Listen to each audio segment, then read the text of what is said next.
think I was sort of always in fear that she was going to step on me. So I was always very careful around her. How do you do? And this is...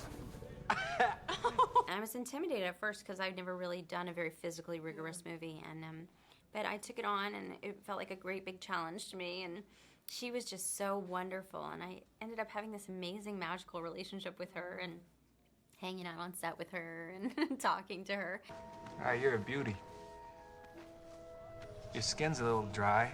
She's so sweet and kind of so spatially aware. I mean, I never ever felt nervous around her, but around some of the other animals, like the zebras and working with horses who are kind of confined into train cars and stuff, it's slightly nerve-wracking. I was nervous meeting these animals. I was always very careful approaching them. I was always, I don't know much about animals. I know a few dogs, I know a few horses, but that's about it. I've worked with an elephant before, but, just because an elephant is an elephant doesn't mean that they're all alike. Right. Just like people.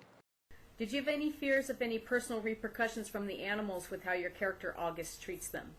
I wondered how they're going to do it with the elephant, because of course I'm not going to touch the elephant. Of course I'm not going to hit an elephant, but the action needs to be done. Believable.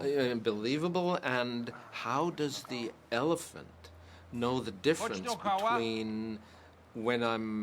between acting and not acting? Right. Because the elephant perceives what's happening because they still have an unobstructed and direct response as opposed to humans.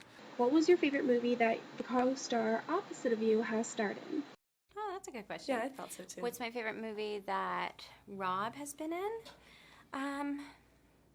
Well, gosh, I mean, I am a big fan of the Harry Potter movies. I know, so he was in one of those. But I really like the original Twilight. I thought it was really good and really romantic, and I thought him and Kristen were great.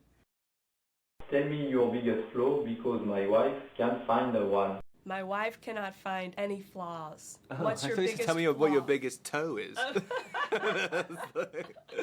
Toe or flaw, either one. My biggest flaw, lots. I guess like being late to everything. That's pretty bad. Like I have incredible propensity to be late to absolutely everything. Like this morning, I don't understand even how it happened. I organized myself to do everything. I made a big deal about being not late, and then somehow managed to just sort of mess about for 25 minutes. And I was like, what was I doing for 25 minutes? I wasn't even doing anything.